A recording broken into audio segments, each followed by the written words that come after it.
A popularidade de Lula segue em tendência de queda, segundo pesquisa Genial Quest, publicada nesta quarta-feira. De acordo com o levantamento, 57% dos brasileiros desaprovam seu governo, um percentual que cresce desde julho de 2024, quando estava em 43%. Vocês estão vendo aí a linha vermelha do desaprova, que continua subindo, 57 a 40.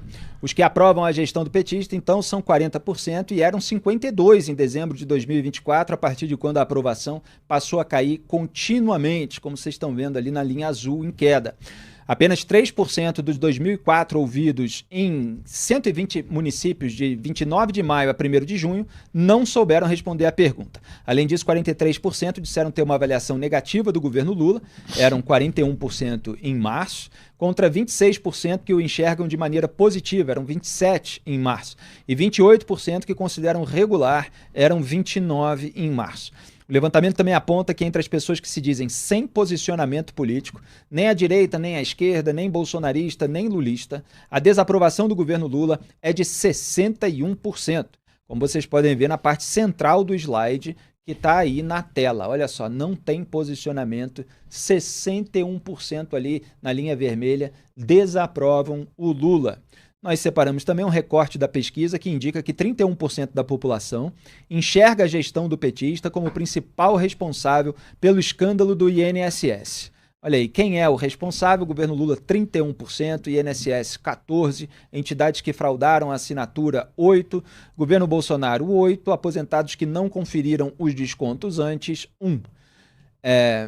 Bom, eu queria até voltar ali para a parte da turma sem posicionamento.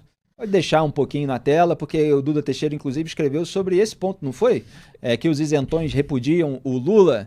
É claro que há várias camadas aí de isentões, mas, Duda Teixeira, o que você destaca? O Lula venceu as eleições de 2022 com uma margem muito pequena de 2 pontos percentuais, porque ele conseguiu atrair esse pessoal que não tem posicionamento, pessoal mais de centro, dizendo ali que ele ia ter uma política baseada no amor, né, contra a polarização, que ia fazer um governo de frente ampla. E aí agora, se a eleição fosse agora, amanhã, o Lula seguramente não teria esse público que ele contou para vencer o Bolsonaro em 2022. Você vê que tem até um elemento curioso ali, Duda Teixeira, que a direita não bolsonarista, que é a quarta coluna ali, a penúltima coluna, ela desaprova o Lula mais do que os bolsonaristas. Olha, interessante. Olha só que interessante, né? Uhum. Porque os bolsonaristas, principalmente aqueles ativistas, propagandistas de rede social, que ficam atacando jornalistas independentes, etc., eles fingem que qualquer pessoa que não bajula, que não adula, que não acoberta a sujeira dos Bolsonaro, do bolsonarismo, elas são pró-Lula, né? E olha aí quanta gente desaprova o governo Lula sem ser bolsonarista. Então, você vê, no campo da direita não bolsonarista, 90% desaprovam. No campo ali central, que é o eleitor moderado, mais independente, que avalia o candidato conforme a eleição e a circunstância específica, podendo votar de um lado ou de outro, 61% desaprovam. Denis. Primeiro que eu tenho que dizer que toda vez que eu vejo esse tipo de pesquisa, parece que eu entrei numa realidade paralela, falando de pesquisa analisando o governo Lula, terceiro governo Lula, é uma coisa realmente bizarra. Agora, a que se deve exatamente esse tipo? Porque nós temos Lula pela terceira vez presidente desse país. Mais uma vez. É uma coisa inacreditável depois de tudo que aconteceu. Não é bom nem para ele. Quer dizer, não é bom para ninguém, não é bom nem para ele. Mas nós temos essa questão de um Lula que fala tão somente com os radicais. Eu acho que isso pesa muito. Essa postura pública do Lula sempre afagando figuras totalitárias, sempre afagando o pior da realidade contra a realidade. Então, eu acho que o homem comum, o homem de centro, o homem minimamente sensato, olha para isso e realmente tende a rejeitá-lo, já perdeu grande capital político e vai continuar sangrando em tanque de tubarão até o fim, pelo jeito. Porque não aprende nem com as próprias experiências. Algo mais, Duda Teixeira?